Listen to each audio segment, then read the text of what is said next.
Assalamualaikum. Semangat. Sahabat-sahabat Instagram, Facebook, apa kabar anda semua? Selamat beristirahat bersama keluarga di malam minggu. Jadi pastinya anda tidak kesempatan untuk melihat live saya, tapi insyaAllah saya pasti akan record dan anda boleh lihat semula, ya. Jadi malam ni malam minggu, kita nak sembang relax, tidak ada pressure sangat.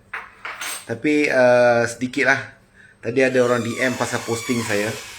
Posting saya hari ni, kalau you perasan, ada sebut pasal bagaimana nak buat orang kata ya kepada kita punya proposal. Bagaimana kita nak buat bagi orang buat satu keputusan untuk kita. So pertama sekali kita saya sebut tu, dia tanya soalan tu, dia tak faham apa maksud memberi alasan kepentingan dan keuntungan kepada dia. See, dalam secara amnya kehidupan kita ni, setiap orang pentingkan diri sendiri. Saya pun pentingkan diri saya sendiri. Bila saya bercerita ni sebenarnya untuk kepentingan saya, tetapi saya nak yakinkan orang untuk ikut saya ataupun untuk beli produk saya. Kena ada reason lah, itu maksud dia. Kita mesti ada reason, ada sebab kenapa orang tu nak bersetuju dengan kita. So, kita contoh, kita ambil satu produk. Saya tak nak sebutlah mana-mana produk sebab saya nak cerita secara umum. You pegang satu produk, you tak boleh kata produk ni bagus, tak. You kena kata, you, Encik, kalau amalkan produk ni, Encik akan jadi sihat. Contoh satu. Kalau Encik kencing manis baik. Tapi kita kena tahu dululah, dia punya kencing manis dia ke, dia darah tinggi ke, apa yang dia ada. Jadi itu maksud kepentingan kepada dia, bukan kepada kita tau. Sebenarnya bila kita propose orang untuk join kita punya business atau beli produk kita, keuntungan pada kita. Tetapi kalau kita cerita macam tu, orang tak berminat. Kita kena cerita keuntungan kepada dia.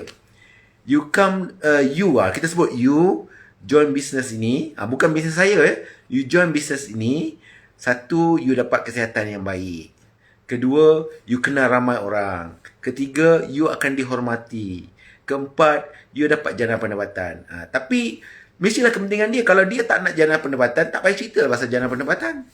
Mungkin you jangan salah faham. Ramai orang di luar sana, dia ada duit banyak, tapi dia tidak ada pengiktirafan.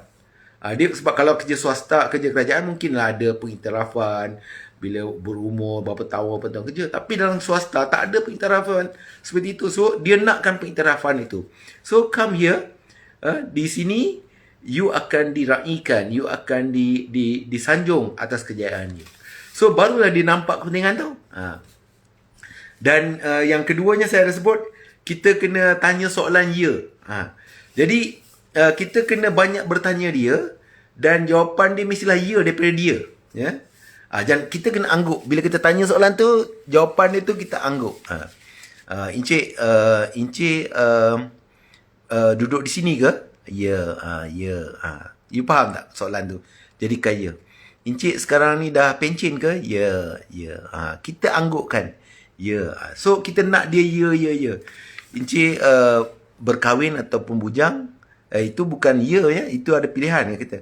Encik berkahwin? Ya. Tapi perbualan ini sebenarnya kita dah berbual dengan dia. Dan bila kita dah berbual, bertanya dengan dia dalam beberapa minit, 10 minit, kita terus tanya soalan ya.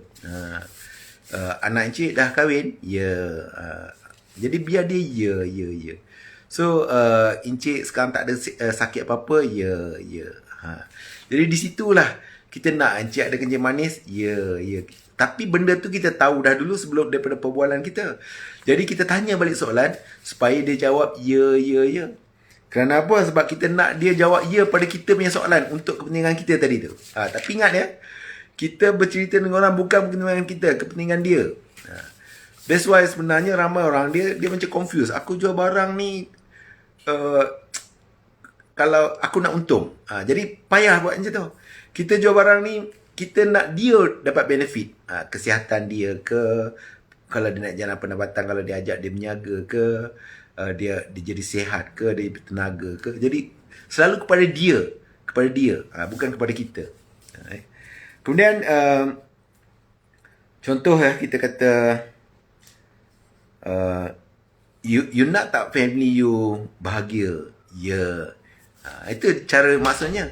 You nak tak bawa berjalan anak-anak keluarga ke umrah? Ya kan. Tentulah, of course semua orang nak benda tu. Benda yang kita dah tahu dulu sebelum tu. Jadi dan kita kena selalu not lah, kita selalu angguk-angguk. Maknanya kita bersetuju. Kita yang bagi jawapan untuk dia. Ya.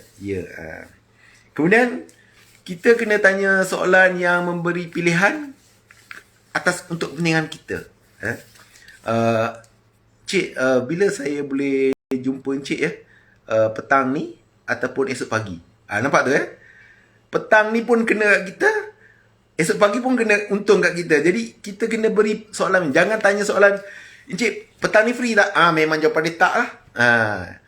That is a wrong question. Kita kena tanya soalan. Contoh macam kalau kata bisnes tu, Encik nak beli satu atau dua? Nampak tu Sebab tu kalau you pergi McDonald, dia tak tanya Encik nak makan sini, dia tak tanya Encik nak apa ni, nak beli ke tak. Dia kata Encik nak makan sini ke nak bawa balik. Kan, you dine in or take out. Jadi soalan tu dua pilihan je. Encik nak kecil ke nak besar? Encik nak tambah Big Mac atau Encik nak tambah aiskrim atau nak tambah pie? Jadi soalan tu dia mesti untung kat kita juga. Tapi janganlah nampakkan benda tu. Jadi soalan kita selalu beli pilihan. Jangan bagi banyak pilihan.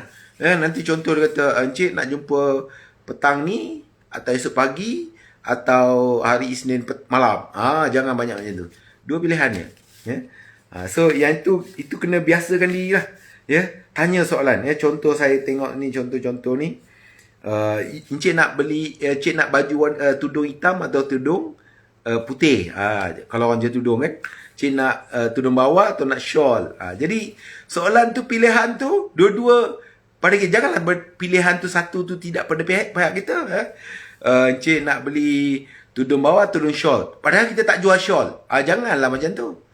Kita tanya soalan yang dua-dua ada. Kalau kita hanya tudung bawal, Cik nak tudung bawal pendek atau tudung bawal labuh. Soalan tu memang pilihan dia kita. Cik nak kasut biru atau kasut merah. Jadi biarlah dia punya pilihan tu gitu je. Jangan kita beri pilihan yang tidak menguntungkan kita. Cik nak satu atau nak dua. Jadi itu cara dia. Soalan, maksud dia soalan tu soalan yang memberi pilihan. Kemudian kita dah expect yes. Kita kena ada semangat. Tapi itu memang confident tinggi lah. Kita yakin dan pasti orang ni akan kata yes. Itu memang confident tinggi lah. Saya hari ni lambat sikit. Yalah, malam minggu kan. Saya keluar tadi, ingat nak live kat luar tu. Tengok kedai-kedai dah mula nak tutup lah pukul 11 kan. Jadi tak selesa pula sehari nak berhenti nak tutup. Jadi itulah dia sedikit tentang bagaimana kita nak bagi orang jadi ya kepada kita. Dan ingat saya ulang balik, ini adalah saya punya 21 Days Challenge. Buat selama 21 hari secara paksa. Memang saya paksa ni buat live ni. Sebab apa saya kata paksa? Sebab memang tak ada orang view pun lagi. Tapi paksa bagi biasa dulu. Bila kita buat tengah orang tak view, kita boleh tengok betul tak betul kita cakap. Sebab tu penting kita buat walaupun tak ada orang view. Sebagai satu praktis kepada kita. Esok bila orang dah ramai view, kita dah mahir dah bercakap depan phone semua. Jadi itulah dia tentang bagaimana jawab ya. Kemudian tadi maaf, 21, formula 21 90. Kemudian bila kita buat lepas 21 hari secara paksa, dia akan jadi secara rela selepas 21 hari. Dia jadi tabiat kita. Selepas, dan kita buat berterusan selama 90 hari, dia akan jadi gaya hidup kita. Masa tu dia jadi macam kita punya second nature. Dia dah jadi macam mana pun nak buat. Macam mana pun nak buat. Hai Lee Kadiak. Ini macam Lee Kadir orang utara. Assalamualaikum, saya live hari ni, hari Minggu, santai-santai je. Saya punya 21 day challenge untuk 21 day, lepas tu 90 hari pula. Ada orang tanya saya, kenapa you banyak sangat cerita pasal berubah? Keadaan hari ni sentiasa berubah. Dan malah keadaan berubah terlampau pantas. Contoh kalau kita tengok telefon. Telefon hari ni kita beli esok dah berubah dah. Esok dah berubah. Kalau you pergi kedai, kalau dulu saya dalam bidang komputer dan bidang handphone ni, kita keluar daripada kedai, kita dah beli, kita dah bayar, kita keluar je, phone kita dah obsolete dah jadi ketinggalan zaman dah. Jadi memang kita kena sentiasa berubah. Jadi perubahan ni memang kita, sama ada kita terima secara paksa ataupun kita terima dengan rela dan kita happy, kita tak ada rasa komplain, tak ada apa. Contoh, saya ambil vaksin lah, senang cakap vaksin. Memanglah ada orang dia tak suka. Saya pun sebenarnya peringkat awal saya tak setuju dengan vaksin. Tapi why I nak peningkan kepala saya kan, saya buat je lah, ikut je lah. Saya buat dos sampai dos ketiga lah. Dos ketiga tu pun sebab itu hari ingat rancang nak pergi keluar negara untuk pergi umrah Jadi saya ambil dos ketiga. Tapi kalau tak ada perlu pergi mana-mana, tak perlu ambil dos ketiga. Dan itulah dia maknanya, kita jangan terlampau against changes, perubahan-perubahan hari ni. Kalau kita tak boleh. Dulu saya ingat lagi masa mula-mula internet masuk, orang bising pasal internet, memberi keburukan apa semua kan. Tapi akhirnya internet ni jadi macam kita punya kehidupan, macam dunia kita dah hari ni. Malah hari ni orang dah mula lari pula daripada internet. Dulu tahun 90-an, orang guna internet untuk lari daripada dunia reality. Dalam dunia yang hiruk pikuk ni, dia masuk internet, dia mencari barang, dia cari maklumat. Jadi maknanya dia lari daripada reality pergi kepada dunia alam maya. Tapi hari ini terbalik. Orang lari daripada alam maya pergi ke reality. Dia terbalik. Sebab kehidupan kita dah terlampau sangat dengan media sosial. Sentiasa dengan media sosial. Seolah macam phone ni dah glue dekat tangan kita. Media sosial ni dah jadi dunia kita saja. Sampai kita duduk satu meja makan, WhatsApp pada orang depan kita. Lepas tu gelak, sama-sama gelak, tengok gelak kan. Jadi padahal kita duduk satu meja. Jadi itulah perubahan-perubahan yang kita kena lakukan secara berterusan. Dan memang kita kena paksa kita untuk berubah. Kalau kita tak berubah, kita akan jauh rasa ketinggalan. Kita rasa macam diri kita ni tak sesuai duduk di, contoh duduk di bandar, kita rasa macam not my place anymore lah, aku kena duduk di kampung. Balik kampung pula dengan orang kampung pemikirannya agak ke belakang sikit, kita rasa pula asal dia pun ni terlampau mundur sangat pemikirannya. Jadi kita tak selesa. Jadi kita at nowhere. Kenapa? Sebab kita tidak mau berubah. Jadi memang kita kena sentiasa berubah dan adapt the change, dan kita kena embrace. Embrace ni makna terima perubahan itu. Dan kita kena buat dengan lebih pantas. Kalau tidak, kita akan ketinggalan, kita akan terabai. Jadi ini salah satu contoh masa Facebook mula-mula. Saya pun tak terima. Saya malas nak buat Facebook. Tapi orang bercerita dekat sana dekat sini. Jadi kita ada, cuma kita kena backup diri kita. Jangan terlampau sangat 24 jam di social media. Kita limitkan masa-masa kita tertentu. Jadi itulah sebersikit malam minggu. Saya doakan anda semua berhibur bersama keluarga. This a long weekend. Hari Selasa, Rabu, Chinese New Year. Sabtu, Ahad dah cuti. Jadi Isnin tu ramai orang ambil cuti. Maka highway memang sibuk lah.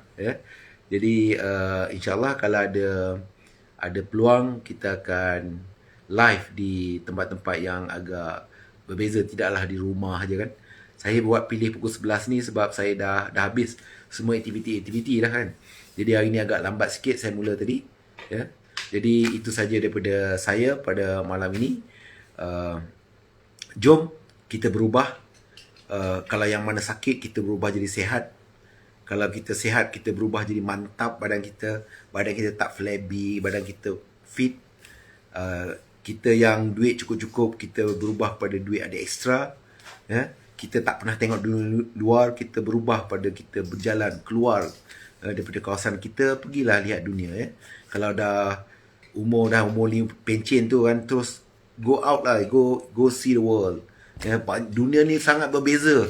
Kalau kita hanya duduk di sini, kita akan otak kita akan tertumpu. Pergi keluar, explore. Kalau suka yang jenis bangunan-bangunan lama, pemandangan yang cantik, pergilah ke Europe semua. Banyak DP view, kawasan lapang semua. Kalau nak lihat satu yang moden, mungkin macam Jepun, Korea, ataupun pergi ke US. Dan kalau kita nak lihat keadaan yang lebih teruk daripada kehidupan kita pergi negara-negara dunia ketiga. Kawasan Afrika, India, Bangladesh. Jadi itu bila kita lihat satu keinsafan pada kita. Percayalah, you jalan, you akan lihat dunia yang ciptaan Allah ni sangat luas, sangat indah, dan anda akan teruja melihat keindahan Allah, dan anda akan rasa bersyukur dengan apa yang kita ada. Jadi itu kena keluarlah, explore. Jadi insyaAllah esok malam pukul 11 malam saya akan ke udara lagi. Jadi setakat ini saja untuk malam ini. Selamat beristirahat bersama keluarga tersayang. Jangan lupa sebelum tidur baca surah Al-Mulk, walau macam mana sibuk sekalipun, baca dan tidur. Dan kalau sempat surah solat witir 1 rakaat paling minima, bagus 3 rakaat. Dan ada wuduk lah, sebab bila kita nak solat witir kita ada wuduk, nak baca Quran kita ada wuduk. Jadi kita tidur dengan ada wuduk. Jadi saya bukan baik sangat, tetapi saya nak cuba jadi baik. Bukan masalah saya baik ke saya pandai, tidak, saya cuba jadi baik. Saya bercakap ni bukan sebab saya nak tunjuk orang saya pandai, tapi saya saja nak sharekan ilmu saya. Kalau tidak dia akan tertimpan dalam otak ni, saya akan mati bersama dengan otak saya. Jadi bila saya share ni esok, kalau ada manfaat kepada manusia, jadi dapatlah sedikit amal jariah saya bila orang mengamalkan apa yang saya kongsikan. Jadi Assalamualaikum warahmatullahi wabarakatuh. Salam sukses. Happy weekend.